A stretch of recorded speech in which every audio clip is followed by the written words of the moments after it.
हम्म, जोहार साथी। चलिए आज फिर बात करें थोड़ा अंतर्राष्ट्रीय रंगमंच पर जो कुछ हो रहा है।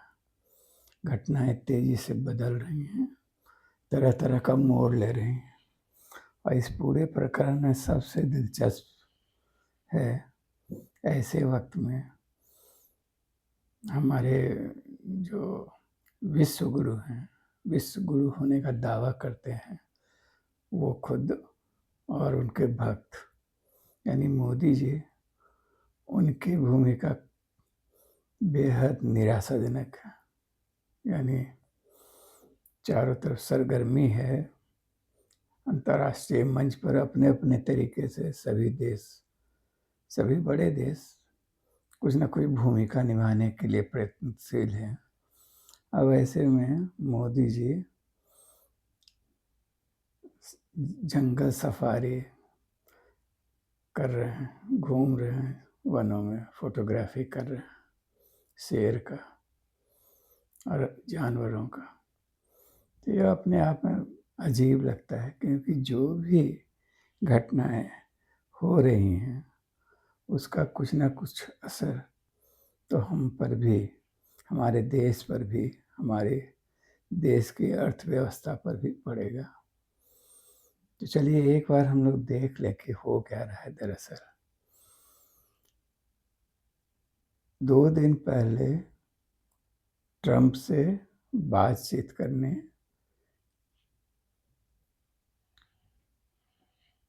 यूक्रेन के राष्ट्राध्यक्ष जेलेंस्की गए थे व्हाइट हाउस, और वहाँ बातचीत का माहौल बहुत अच्छा नहीं रहा। शुरुआत ठीक ठाक ही चल रहा था, लेकिन उसके बाद लगता है कि जानबूझकर या जेलेंस्की का रुख भाप कर अमेरिका के उपराष्ट्रपति या जो ट्रंप के जो सहयोगी वहाँ बैठे थे, उन्होंने कुछ ऐसी बातें छेड़ दी जिससे जेलेंस्की का भड़कना स्वाभाविक था। ठीक है भाई, आपकी मदद से तो युद्ध हो ही रहा था, कौन इनकार करता है? जेलेंस्की भी कैसे इनकार कर सकते हैं? मानी आपकी मदद से क्या, आप लोग पीठ ठोक ठोक के खड़ा किए थे उसको रूस के खिलाफ लड़ने के लिए, मदद की है उसको आपके बल पर ही। क्योंकि शुरुआत ही इसी बात से हुई थी कि रूस नहीं चाहता था कि नेटो देशों के करीब यूक्रेन जाए, और नेटो जो संगठन है उसके सरपरस्त सबसे बड़े अमेरिका ही था। और बहुत पहले से मतलब बाइडेन तो कर ही रहे थे खुल्लम खुल्ला सपोर्ट इनको, हथियारों से और पैसे से, जैसे भी हर तरह से जेलेंस्की को, और युद्ध कर रहे थे। लेकिन भाई मदद आप जरूर कर रहे थे, लेकिन शहादत तो यूक्रेन की जनता, देशभक्त जनता शहादत दे रही थी, मारी जा रही थी, फ्रंट पर लड़ रही थी, रूसी सेना का मुकाबला कर रही थी अपने देश की रक्षा के लिए। इसलिए अब ये कहना कि आप थैंक यू कहिए अब इस बात के लिए अमेरिका को, और ये बार बार जताना कि यदि अमेरिका मदद नहीं करता तो आप किसी लायक थे ही नहीं। किसको भी, किसी भी स्वाभिमानी व्यक्ति को ये रास नहीं आएगा। ऐसे बहुत सारे मेरे मित्र, हम लोग, हमारे साथी को लगता है कि जेलेंस्की का भी जो रहा है व्यवहार जिद्दी और कुछ अड़ियल रहा है।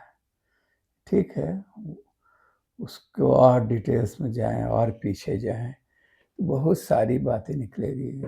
माने वहाँ से शुरू होगा बात कि रूस का विघटन कैसे हुआ, यूक्रेन, पोलैंड और कई देश रूस से कैसे अलग हो गए, कैसे धीरे धीरे वो यूरोपीय देशों के करीब पहुँचे, या यूरोपीय देशों ने, चाहे नेटो ने कैसे इसको एक अवसर के रूप में देखा और उसे उन देशों में अपना प्रभाव बढ़ाने की कोशिश की, और यूक्रेन उनके जाल में फंसा और रूस से पंगा लेने में तैयार हो गया। पुतिन सत्ता में आने के बाद से ही, चाहे पुतिन सत्ता में आने के बाद से क्या मतलब, पुतिन ने लक्ष्य बना दिया था कि यूक्रेन को वो इस दिशा में जाने नहीं देंगे, सीधा है।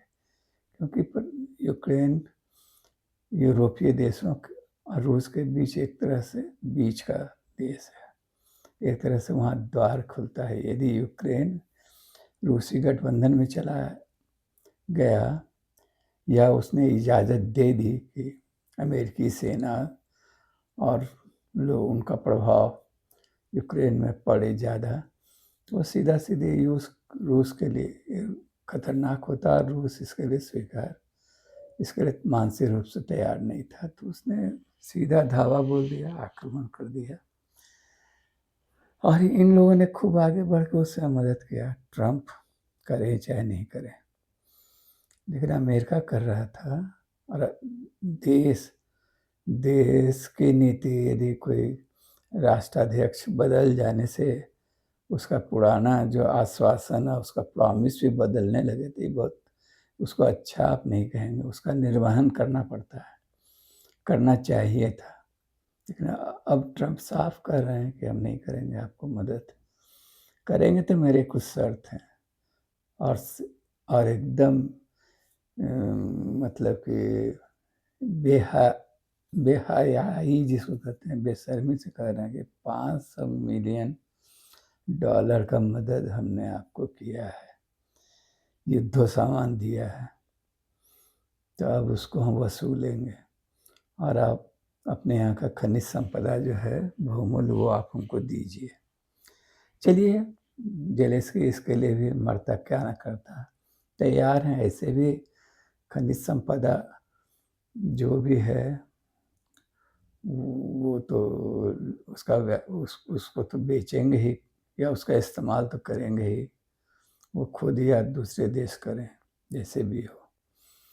उसको लेके अलग अलग नीति हो सकती है कि भाई अपने यहाँ की खनिज संपदा पर आधारित उद्योग धंधा हम अपने देश में ही लगाएंगे और अपना उसका उपयोग करेंगे, उसको मितव्ययिता से खर्च करेंगे। लेकिन आमतौर पर जैसा कि होता है कि चीन को छोड़ के ज़्यादातर जहाँ भी जो इस तरह का अयस्क है, धरती के भीतर जो भंडार है, उसको जो विकासशील देश है जिसके पास पूंजी अपनी नहीं है, तो वो उसको ही बेच के कमाता है पैसा, जैसे भारत भी कर रहा है। कोयला, लौह अयस्क, ये सब कॉरपोरेट को बेच रहा है। कोई उसके लिए पहले कुछ शर्तनामा था, कुछ रखा जाता था कि आप कल कारखाना यहाँ लगाइएगा, ऐसा कुछ है नहीं। तो यूक्रेन भी था, बाध्य था कि उसको भी लगा कि चलो ये समझौते की शर्त को मानने के लिए तैयार था। लेकिन अब वो इतना तो चाहेगा कि भाई रूस जब उसके बाद कम से कम गारंटी ले। अमेरिका का प्रॉब्लम तो जैसे पिछले एपिसोड में हम कहे कि अमेरिका कैसे ही गारंटी रूस से दिला सकता है। रूस के अपने कुछ शर्त हैं। रूस एक मुख्य किरदार है जिसको कहते हैं, उसके और यूक्रेन के बीच हम युद्ध हो रहा है, और उसके अपने हित हैं उसमें। रूस का शुरू में तो ये पहला शर्त तो ये था कि नेटो देशों के करीब ना जाए यूक्रेन, तो वो तो ख़त्म हो गया। अमेरिका ही हट गया नेटो से, उसकी सरपरस्ती करने से इनकार कर दिया, तो उसका कोई मतलब नहीं रहा। तो अब रूस लेकिन चाहेगा, शायद नहीं कि उसके भी बहुत सारे लोग मारे गए हैं, सेना मारी गई, जवान मारे गए हैं, बहुत धन जन की हानि हुई है। तो कम से कम जो यूक्रेन के जिन इलाकों पर, और वो जो जिन इलाकों को कब्जा किया है, वो महत्वपूर्ण है। वहाँ भी कई तरह के खदान हैं, बहुत तरह के माइंस है। तो वो नहीं चाहेगा कि उसको छोड़ने की नौबत आए।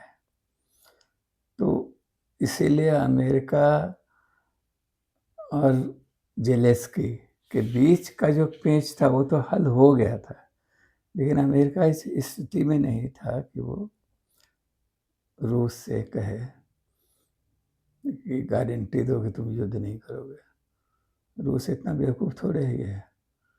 वो बात करेगा, वो चाहेगा कि ज़ेलेंस्की उससे ही सुलह सफाई करें और उसके अनुकूल ही समझौता हो कुछ। तो वो नहीं हुआ और ज़ेलेंस्की वहाँ से चल दिए।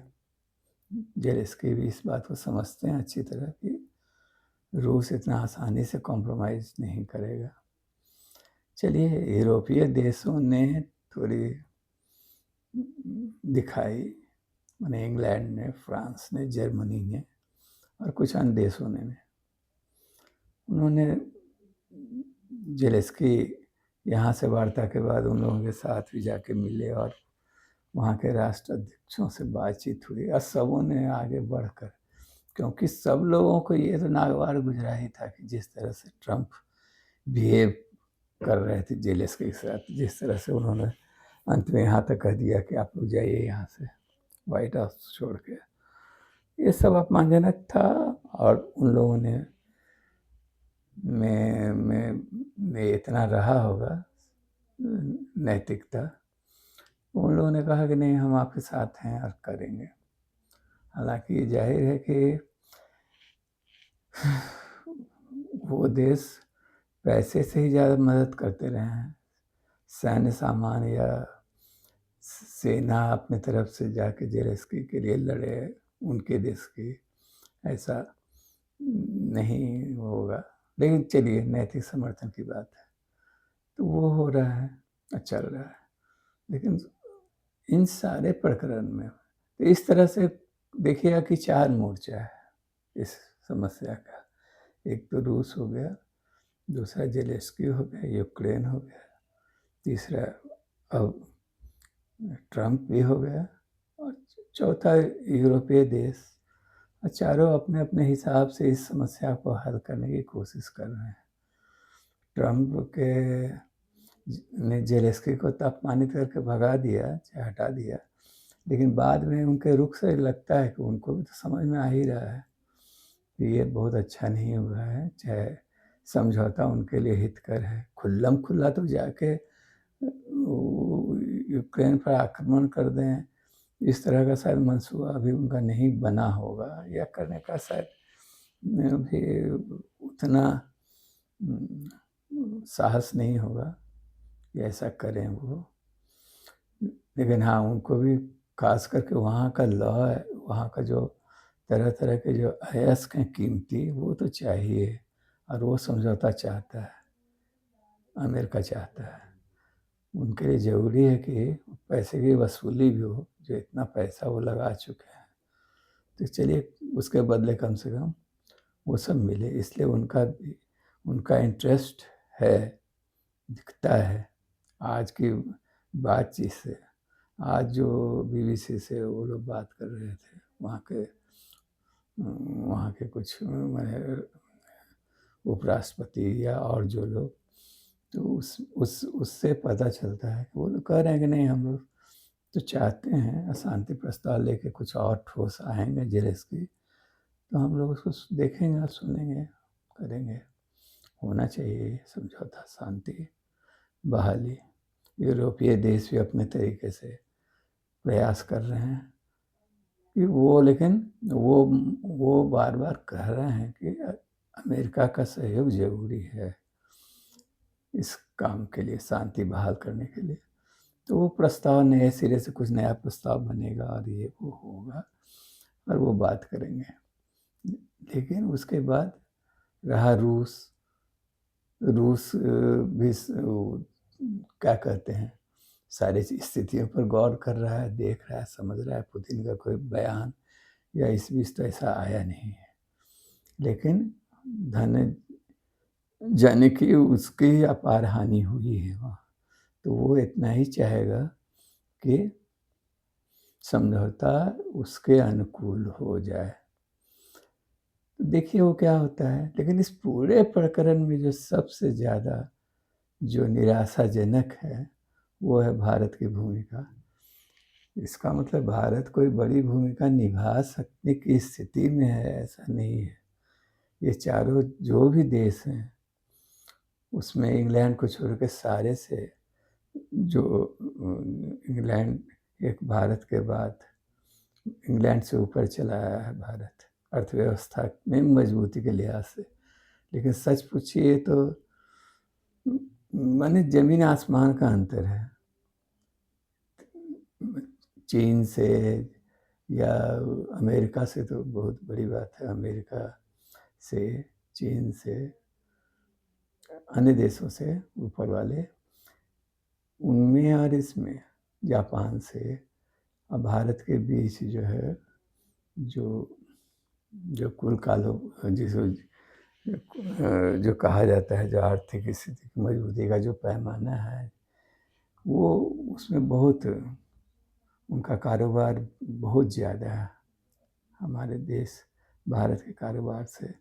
और दूसरा पैमाना जैसे मान लीजिए पर कैपिटा इनकम, तो भारत का लगभग मान लीजिए $2000 है, तो कई गुना है।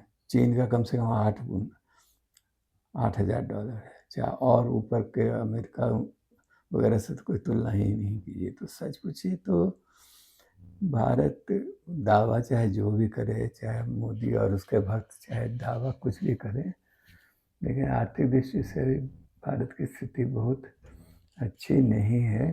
और ऐसा नहीं है कि वो यूक्रेन जो युद्ध एक छोटा सा देश है, उसकी स्थिति भारत से आर्थिक दृष्टि से युद्ध के पहले तक भारत से काफ़ी ऊंची थी, पर कैपिटा इनकम भी वहाँ के लोगों का भारत से काफ़ी ऊंचा है, ज़्यादा है। तो भारत क्या इसमें मध्यस्थता करेगा। लेकिन एक तो होता है ना नैतिक पक्ष भी, जब आप दावा कर रहे हैं, सब बोल रहे हैं, मोदी का दावा है, भाजपा का दावा है और उनके भक्तों का दावा है कि भारत विश्व गुरु बन चुका है या बनने वाला है, और मोदी सर्वोच्च नेताओं भारत के एक बहुत बड़े नेता हैं विश्व राजनीति में। सबों से उनकी जो शेष, चाहे ट्रम्प हो, चाहे रूस के पुतिन हो, सबों से उनकी बहुत अच्छी दोस्ती है।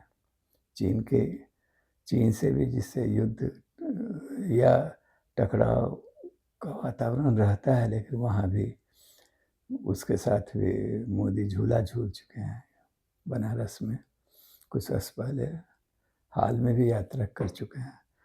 तो भाई कुछ पॉजिटिव दिखाते हैं या एक नैतिक पक्ष एक स्टैंड लेते हैं।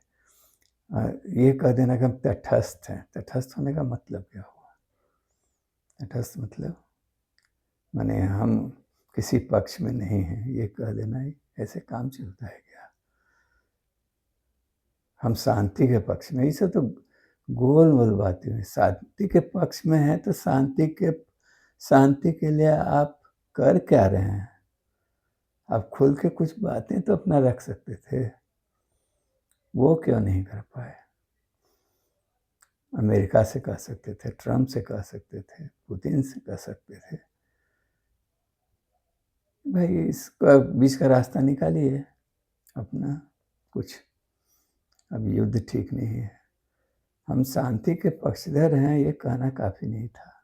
आपको इसके लिए कुछ प्रयास करना चाहिए था, जो प्रयास इन लोगों ने नहीं किया। तो ठीक है, देखिए आने वाले दिनों में क्या होगा। हम मान के चले कुछ अच्छा ही निकलेगा। अब ज़्यादातर दुनिया जो है, दुनिया के देश जो हैं, जो बड़े देश हैं बड़े, वो एक दरअसल बड़े बड़े व्यापारी हो चुके हैं, बिजनेसमैन हो चुके हैं, बहुत पैसा कमा चुके हैं, सबके पास अफरात पैसा है। तो इसलिए तत्काल कोई युद्ध करने के मूड में नहीं है कि कोई विश्व युद्ध हो जाए या कोई बड़ा युद्ध फिर नया और शुरू हो जाए। ये सब नहीं होगा, बस यही सब खींचातानी चलती रहेगी और ये सब कोशिश ये लोग करते रहेंगे और ये अभी कुछ दिन चलेगा।